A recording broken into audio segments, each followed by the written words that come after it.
So, honorable ladies and gentlemen, I welcome you to an exciting IT export discussion journey from Bangladesh, how Bangladesh and Netherlands can collaborate and create success together.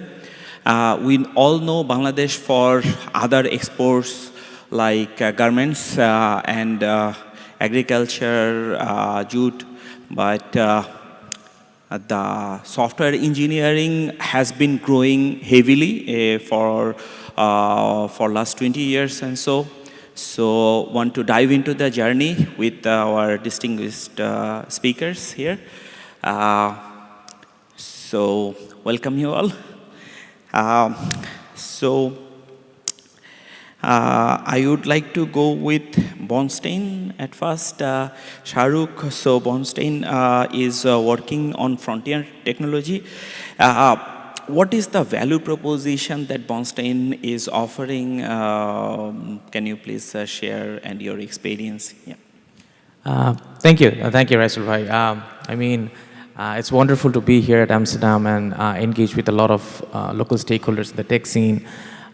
It's been a brilliant journey with fellow colleagues from Bangladesh. We are working together very hard to put the talent of Bangladesh on the map. For Bornstein, at this point of time, what the value proposition is very clear for us. The world is moving towards frontier tech. The stacks are changing. We are seeing a lot of interest in IoT, AI, especially on the agentic AI or custom LLMs and stuff. That's where we are actually looking at. We're trying to build services and product verticals around those demands, where we're trying our clients to build their solutions based out of frontier tech, which can necessarily increase their efficiency, save time, save cost, increase their, I would say, revenue, and a lot of other value propositions. So necessarily what we do is we help our clients understand how they can use technology stacks in improving their business operations. We have been working with a lot of global clients, including many category-linked clients like BYD, Unilever, Nestle, and a lot of other clients in terms of delivering them solutions. And yes, we look forward to also expand in Amsterdam and the European region. I think both your company and BJIT is doing wonderful here, and there's a lot of potential for Bangladeshi talents to expand. I understand you have multiple product lineup also. Do you want to shed some light on that as well? Yeah, sure. So we currently have, if you look at the overall Bornstein as a company, so we have two verticals. One's the service vertical and the one's the product vertical. So from service vertical, we provide custom solution development, which falls under AI solutions, IoT solutions, very straight up approach software development solutions. And if you look at the product vertical, we have mostly two verticals that are very popular in the market. One is the telematics, where we're connecting the vehicles on the internet. We have more than 100,000 vehicles at this point of time. We help make roads safer.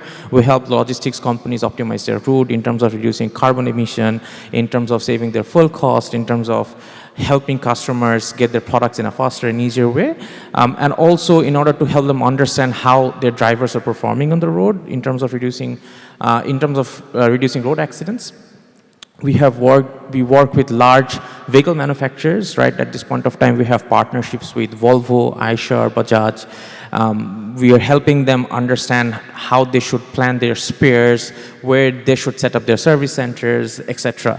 So ideally, that product vertical is where we mostly connect the vehicles to the internet. And then we have another product vertical where we also make visual devices more intelligent. You look at CCTVs, you look at a lot of cameras out there in the world, right? How you can make these monitoring solutions more intelligent. That means developing models which can necessarily detect activities. You can make them the manufacturing process more efficient, track KPIs, track performances, etc., etc. So we have more than 100 sets of activity detection in our systems, so where you can directly connect your visual feed and can get analytics. So these are the two product verticals. But what mostly we see is that the customers, even if they're interested in the product vertical, we need a lot of customizations in terms of understanding how we can solve their specific business needs. Thank you. Next, I would like to go with BJIT, Akash Dubar. So can you please introduce yourself? And we know that BJIT stands for Bangladesh Japan IT, so Bangladesh and Japani company collaboration. But we know that a major part of revenue is coming from outside Japan, in Europe and US. So how BJIT is expanding in Netherlands and your experience? Thank you, Raisul. So I'm the CEO of BGIT Netherlands. Correctly, as you said, Bangladesh Japan IT Group. We were originally founded by the ex-president of Sony, together with our current CEO, Akbar. And the intention back then was to find a IT sourcing destination which is not too far from Japan, but has a lot of labor pool, which can be developed into making great engineers for the Japanese tech market. So that was around 25 years ago. Of course, we have grown a lot since then. Currently, we're one of the biggest in Bangladesh. And our markets have also very much expanded, which is mostly because of trust building in Bangladesh. So a lot of companies are now more willing to deal with Bangladesh because of the advancements we have shown from the latest years. But of course, Japan was one of the first to give us the opportunity in that sense to work with us. So we have clients like Sony, Fujisoft, Panasonic, where we started from. Currently, our expansion in Europe is going well. It is well received because Bangladesh is being more established, more spoken about, and having a perception as a great sourcing destination for IT rather than just the traditional products like garments and agriculture for which we are known.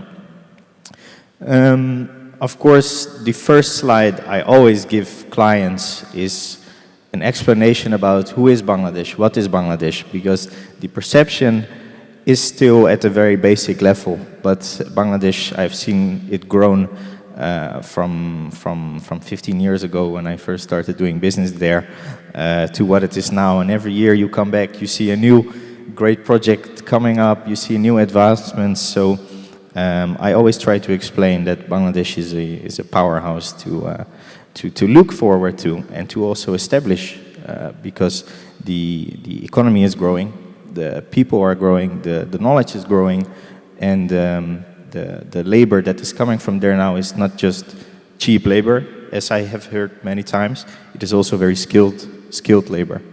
So that sits well with our clients in the Netherlands. Yeah. Thank you, Akash.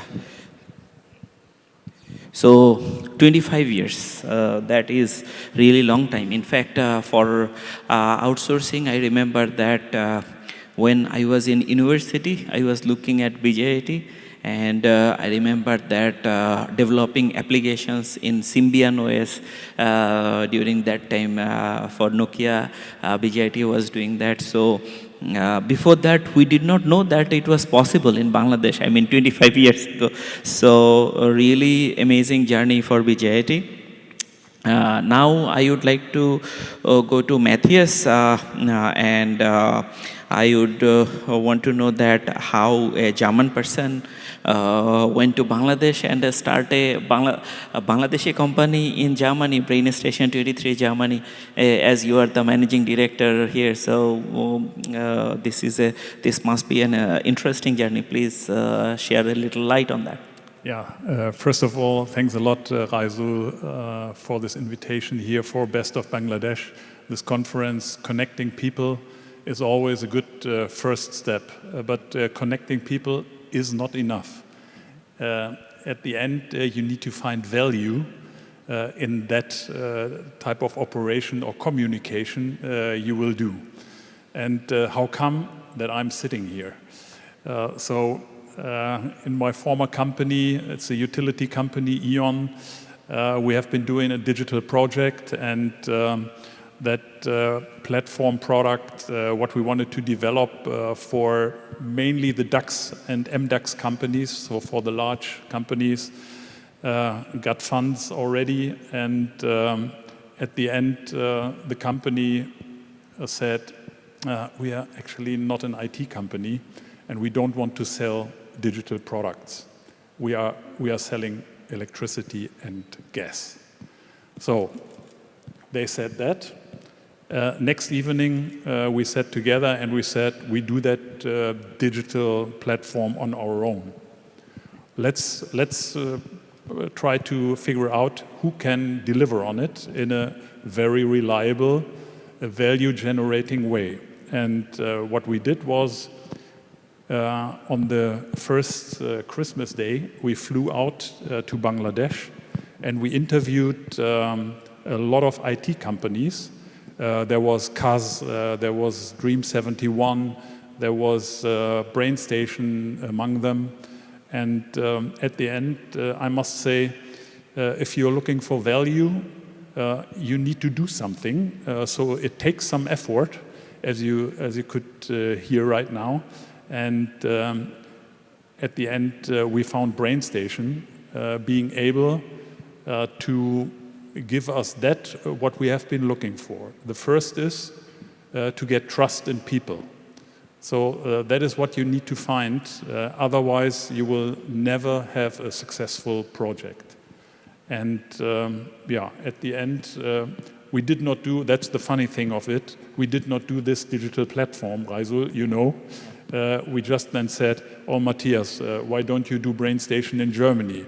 And then, haha, that is how I came to BrainStation. So a little bit funny story, but now since 2018, we are doing good business, and I would say have been convincing in the market that we are a trustworthy partner. So far to that.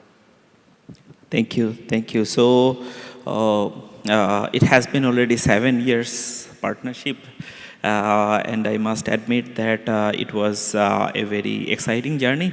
We have together worked with Fortune 100 companies with you, working in pharma for a very regulated market like Germany and Europe, doing the compliance for GDPR and everything. This is very interesting, I must admit. And thanks to you, because without this partnership, we would not be able to venture into this area. So this is a very interesting experience that we are seeing, that for Bangladesh, we have never, people have never imagined that this would be possible. Working on such regulated market, working on such big companies, also working with small companies, delivering significant value, working on the latest technology like Bornstein is doing, working on such tiny devices, bringing in efficiency like BGIT has been doing. So this has been a very interesting journey. So further to this, I would like to ask Akash about the concerns and objections that you face when you talk with European clients, because many of your clients must have raised different concerns and objections. So what are the concerns and how do you address this? Yeah, so BGIT doesn't work in the local market, so essentially all our clients are foreign, and for all of them we have to convince them to work with us. Now the main objection, which I also, or the main question which I also said before, is that Europe doesn't have a lot of understanding about Bangladesh. So when I say we are from Bangladesh, it's always the question about hearing about floods, hearing about a factory or whatever that has happened, but that is not the essence of what Bangladesh is. So the first thing I always do is more of an educational type of scenario where I explain about who we are. I'm also half Bangladeshi, half Dutch, so of course for me it is more easier to have the feeling with it, but I try to explain this into the sense of that I'm also a European to get a better view upon what we can do. So I would say the lack of understanding about how we differentiate ourselves from other popular outsourcing destinations, neighboring countries like India or Vietnam or whatever, what I try to explain. And that we have a particularly long history of trade, of course, with England, and the systems that we have in Bangladesh makes it easier to do international business and cooperation in that sense. So that is always the first thing that I start with. And then, of course, it is a question about, does Bangladesh have the capabilities of the IT knowledge that we are expecting in Europe? So from the beginning, as I have said, we have quite large clients now, large IT companies in Bangladesh. So the proof there it is by itself that these type of companies like Sony or Google or whatever what are willing to work with us in Bangladesh shows that the technical capability is definitely there. And under the previous government, a lot of investment has been going towards digitalization. Digital Bangladesh was our slogan.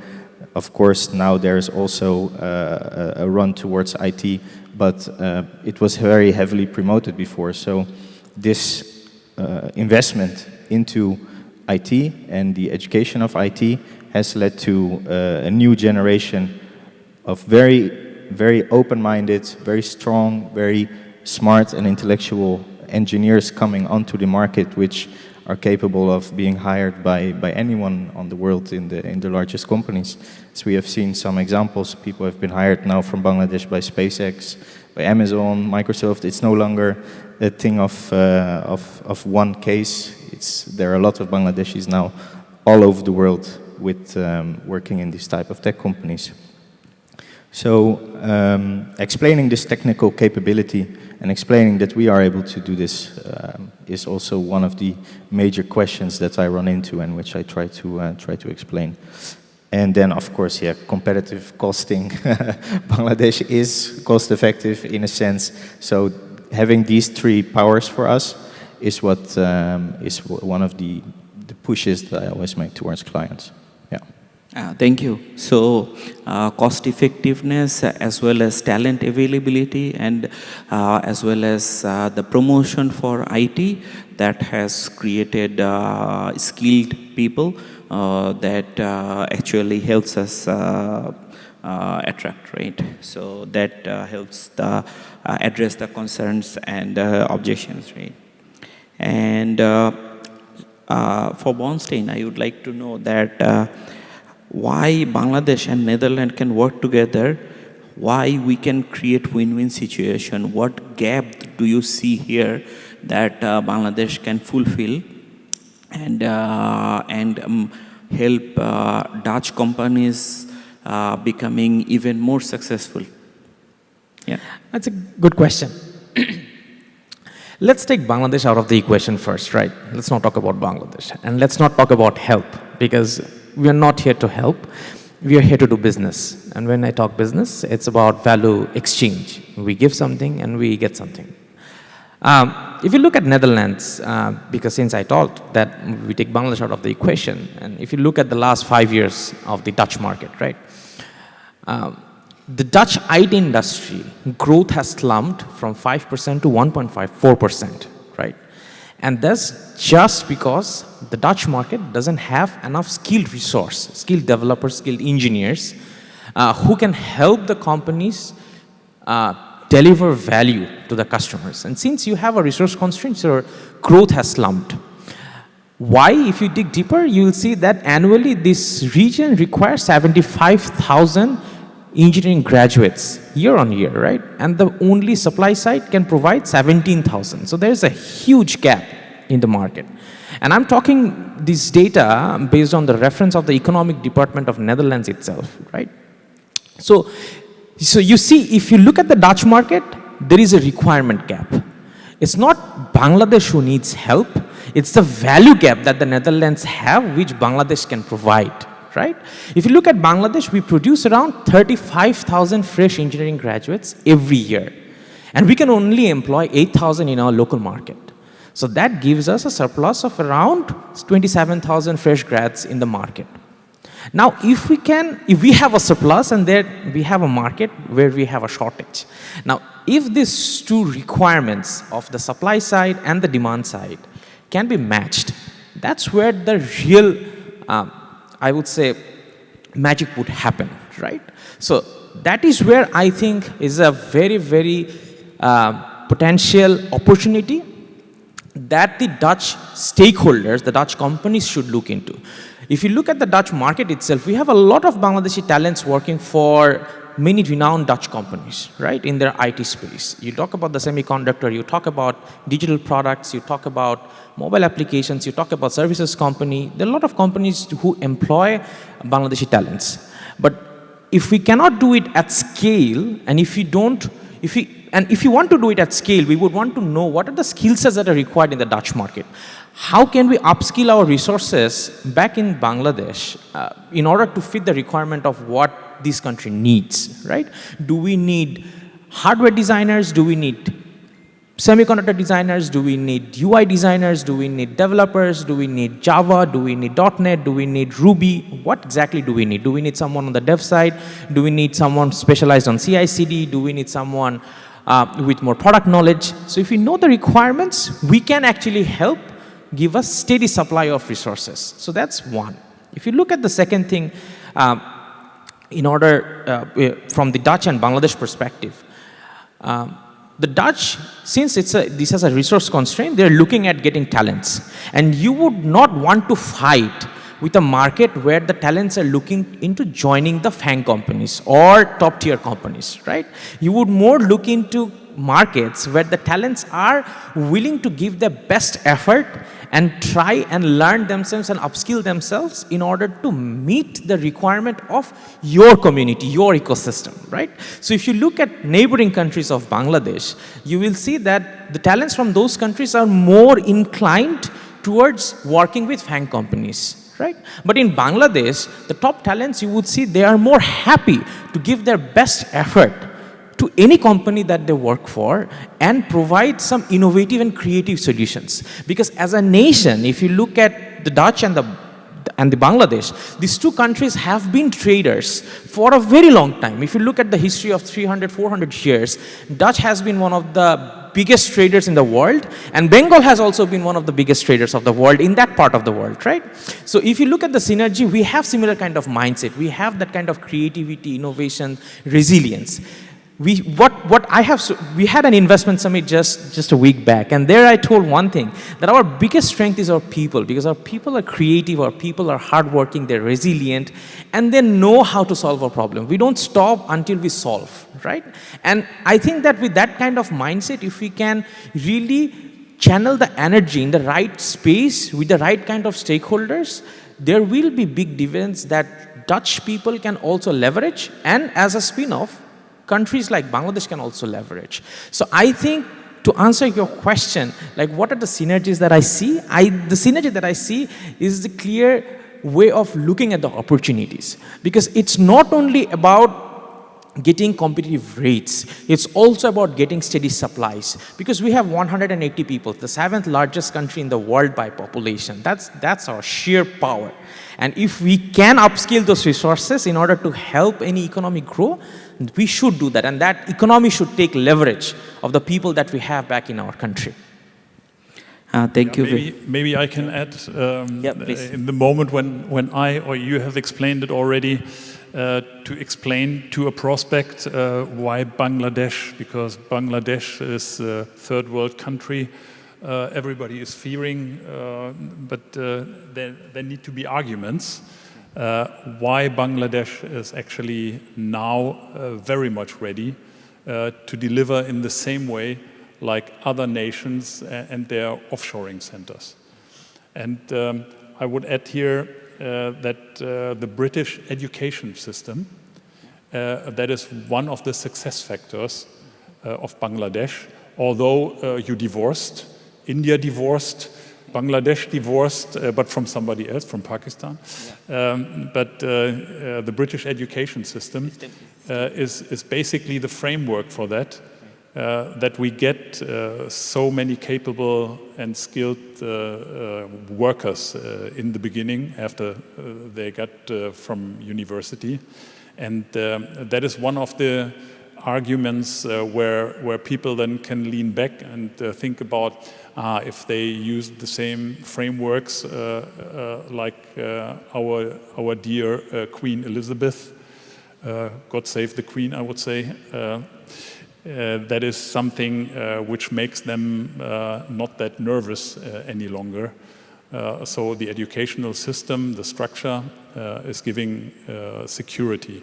On the other hand, in the moment when there is a crisis, and everybody knows that is what we had last year. So with the riots in Bangladesh, there were very tough times, especially in the moment when the internet was switched off. And maybe you have heard about that. Very, very difficult to keep up the communication lines with clients. So is Bangladesh also able to do business continuity management or crisis management? Yes, it is. So we have proven that by flying out people to Nepal, to Kathmandu, to bring them in a hotel, to work from there, to communicate then to clients, to fix DevOps things, and accompanying the client in its operations. So I know what I'm talking about because for E.ON, this 100 billion euro turnover company, I was the crisis manager, and I know exactly what we would have been able in E.ON to do to fix such a crisis. But I was stunned how we managed that situation, and this is also, in case this subject is coming up, what I tell the prospects and the clients. Right. Thank you. So, so the resilience of Bangladesh, the resilience and this creates a big differentiation, and the synergy, like Shahrukh shared, this actually creates a lot of value addition. Because as a Dutch company or individual is coming up with different ideas, but then due to lack of engineers availability, I mean the top engineers in Holland, they're joining banks and other large organizations. Then a startup with an idea often struggle to develop the idea. So then potentially the synergy can help them grow. And this mindset of resilience, because Bangladesh being a climate affected area or climate challenged area, that we have a lot of storms and everything. So then people become more resilient, and people become more hungry to do the best, to deliver the best, right? So when I would like to go back to Matthias, that when you see Bangladesh versus other popular destinations, what do you see the difference? What are the strengths and weaknesses that you have seen in your experience, Bangladesh versus other countries? Yeah, let me look to the companies who have big offshore centers, and you touched upon that already in the beginning. When I see that the large companies from the Western world, like GAFAM, it's Google, Amazon, Facebook, Apple, Microsoft, looking for talents, for the best talents, and you are a Google reader, so to say, Reisul, I know that. So they have very tough assessments to get developers onboarded, and everybody is very keen to get a job in Google or in Amazon or in one of the other companies. And that is what I see. The best talents will go to those companies. That I call it the first cohort. So the best guys are gone, right? So they are with those companies. So then in those nations having large offshore centers, they have centers from Hewlett-Packard, from IBM, IBM XIO, other companies, Dell and so forth. That is basically the second cohort going to those offshore centers, to those companies. And then the third cohort is then going to the local IT companies. So, but then looking to Bangladesh, Google, Amazon, Facebook, Apple, Microsoft, not there. Do we have very large offshore centers? I would say no. So the best people in Bangladesh go directly to the IT companies. So that is the difference when you look to other nations providing offshore centers or outsourcing service and Bangladesh. So the best people going actually to the large IT companies in Bangladesh. And that is, I might say, a big value those companies bring into the argumentation with the clients.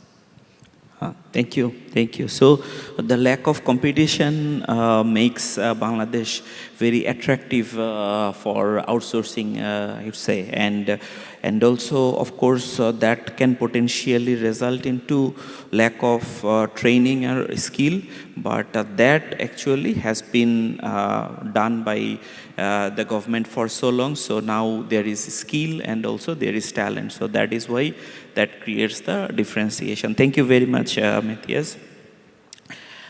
So I would like to go back to Bornstein that for startups and investment, how does it look for Bangladesh? How attractive it is? What is happening? What is interesting there? Thank you, Raisal Bhai. I think it's a very good question, and we have talked a lot about outsourcing destination software development. Let's touch upon a bit about the startups, right? So just to give a perspective, if you look at the local IT industry, local ICT tech industry, we have around 2,600 companies working in Bangladesh. Majority of them are services companies, but we also have an interesting startup ecosystem, right? So till date, we have raised around $1.5 billion in the entire startup ecosystem across nearly 300 startups. Recently, one of the biggest investments that we have done is from a Saudi sovereign fund. They have invested in one of the top startups in Bangladesh, ShopUp. It's a B2B marketplace startup. But also there are some innovative startups as well who are active in the ecosystem, underwater robotics, some products, some very interesting startups in the AI space. So these people are starting to come up. But I think the main challenge of Bangladesh is access to funds, and that's where I think the Dutch ecosystem can play a lot of roles, right? So we have a very vibrant ecosystem of orange corners and a lot of VCs in this space, a lot of private equity investors in the space. So lately there was a big challenge regarding investing in Bangladesh directly and then not being able to take the funds out of Bangladesh. But I think with a very competent head of state, the only Nobel laureate in the world who's now the head of state, Dr. Yunus, and with this very capable team, with Ashik Bhai as the beta chairman and a lot of other people in the stakeholder decision-making level, Bangladesh has recently pivoted, right? So we have had changes in law where now Bangladeshi startups are officially allowed to create subsidiaries out of Bangladesh with share swapping facilities and a lot of other, I would say, benefits, right? So it creates what necessarily it does. It creates a safe structure for foreign investors, maybe VCs or private equity funders or angel investors to invest in Bangladeshi companies in a space where they feel confident about their funds, and they can quickly get the leverage out of the valuation and exit the company in the next rounds or the coming rounds without getting into the complications of dealing with Bangladeshi local regulations, right? As well as the local regulations has also been kind of made a bit easier for foreign investors. If you look at the Bangladesh ecosystem, we are one of the very few countries in the world that provides 100% tax exemption in the technology sectors, right? So we also, in fact, offer foreign investors discount on the dividend tax while then trying to extract their profit out of the Bangladeshi company, right? So when they're based out of high-tech parks and stuff, where it is very, in fact, if you look at the high-tech parks or the special economic zones dedicated for the IT companies, these are 1/3 cost-effective than our neighboring countries, right? So where our neighboring countries are charging $100 for a certain space, we are charging around $30 for a particular space. So we are very competitive in terms of that. So the regulations are becoming more investor-friendly. The structures are becoming more flexible, more fluid, where investors can quickly get in and attain a talent and then get the traction out of it in terms of getting the benefit out. So I think it creates a lot of flexibility. So I think for investors in the, not only in the Dutch region, but also overall in the EU region, I think it's a very, very right time to look at the local talents that we have, local companies that we have. Because it's not only about the money that matters, it's also about the strategic partnerships where the investors can also help them connect with the right partners in the global ecosystem. Because Bangladesh talents have very, very late started to engage with the global community. So if we can get a jump start in terms of getting connected with the global stakeholders who can help a company grow faster, make relationships better, make deals better, that can increase their valuations. And I think that's where the EU and the Dutch ecosystem players in terms of investors or accelerators can really look into. So yeah, people who are listening to this and active in the investment ecosystem should look into what Bangladesh has to offer for the startup community. Thank you. So, of course, like any other country, Bangladesh is not without challenges. However, like you said, that 170 million people country, so with lot of opportunity, so there is the early moving advantage. And as policies are getting more matured, Bangladesh graduating toward LDC, and then we are forced to have, of course, all kinds of benefits that a developed country offers, right? So with all this, when Bangladesh is getting more matured, it is becoming more interesting and attractive. So the companies who move there early gets the early moving advantage, like BJIT has done, right? That BJIT has office in Japan, in Finland, and then in Netherlands, and then the early moving advantage is making it more addressable and sustainable, and creating more advantage, right? So there I would like to ask BJIT about that you have been in Bangladesh, Akash, you have been in Bangladesh for more than 10 years, right? So, and you have been in Netherlands, right, born and brought up here. So how is your experience there in terms of culture, in terms of other areas? How do you see? Yeah, my experience in both has been deep. So of course, since I was a baby, first year, I already went to Bangladesh with my mother and that type of stuff. So I can really say that I have seen it grown in these last 30 years from a beginning stage. There are a lot of similarities. There are a lot of differences, but there are also a lot of similarities. And I would say, especially business-wise, Dutch people are very energetic, driven, and in Bangladesh, from the people I've met such wonderful, experienced people. Of course, all of you here, but many of the exhibitors, visitors that have come by also show this same type of energy that we have in the Netherlands. So the relationship between the Netherlands and Bangladesh is also a very old one. Dutch Bangla Bank started by the Dutch FMO. So doing business between us is not something new. I would say that it is a good partnership, which we can also see in all the projects that we have been doing together. And from my personal feeling, I can only see it growing larger and larger. But of course, there are things which are very important. And going back to the investment part, investors have to feel safe that they're doing investments in Bangladesh and that their money is safe, that profits will come from there, or at least that there is some sort of establishment which will ensure that the investment is done rightly. So I think really three things are needed for that. One is stability. Well, stability is something that we are working on right now. With events like this, it's very important to show that we are a stable country again and that we are going to be that in the next coming years. Then the second one, I would say, is law. Law is very important, that our rules are clear, that whenever there is an investment, that we have good machines and operations set up to ensure that, that the ease of business is there to set up a company, to get foreign funds, to even send funds from Bangladesh to somewhere else, and that when anything happens, at least there is a safeguard through the law system.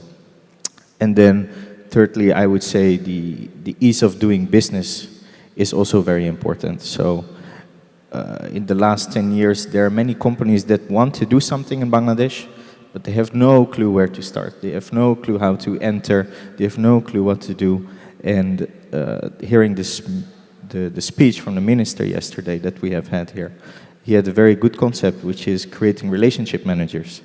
So if a company wants to do business with Bangladesh, they'll get a relationship manager like any other investment fund, which would assist them from the process through A to Z. Now, these are the type of things that we need to create a stable investment environment in Bangladesh. And I think once we regain this trust and focus towards improving those 3 points, that there will be only more opportunities coming for our beautiful country. Yes. Thank you. Thank you. So we are nearing the end of the discussion. I would like to share some messages or parting remarks from Matthias that as European, what do you see, what do you suggest European companies for IT collaboration and everything? Yeah, the first I would say is do your effort to find trust in the relationship with the people in Bangladesh. And then the second is try to find your optimal working mode. And for that, I can see what we do very often with clients who do not really dare to do direct communications with Bangladesh. So we are working in a hybrid model, which is making the situation to make friends is then a little bit easier and supports all that. So in the moment, to do that by, at the end, creating value, or as I would do it with your words, closing the value gap, actually. Thank you. Thank you, Matthias. Having a partner in Bangladesh actually makes success better. And of course, collaborating where there is, suppose, local people, local consultants and senior people, and in Bangladesh having the delivery center collaborating, that can actually create a better success. Yeah. It is only to keep control of the hesitance of the European people, nothing else. No, I mean, I think that hesitant is one factor. Another is, of course, then there is a lot of domain knowledge, right? Because European market is heavily regulated, and Bangladesh market, I mean, there are a lot of young people. I mean, average age of Bangladesh is like 25. So of course there is the lack of maturity in Bangladesh, but with lack of maturity there comes the high enthusiasm and high energy. So when two partners up together, then potentially success comes. Yeah, to make it a little bit more specific, yes, Bangladesh has the juniority, the eagerness, they have the agility, but on the other hand, you are right, I don't want to make it so complicated, but at the end, the hybrid model is giving us that the more experienced people and the people with domain knowledge for that industry vertical, they are local people. And it is always good to know the business processes or the value chain of the client. Without having that information and knowing about it, there is, from my perspective, no chance to get deeper into the organization of a client. Thank you. Thank you, ladies and gentlemen. So that was it. I hope you have enjoyed the discussion, and please feel free to reach out to us for any question. I understand that we have completed the time, so we would be ending now. Thank you very much, organizers, for the nice event. Thank you.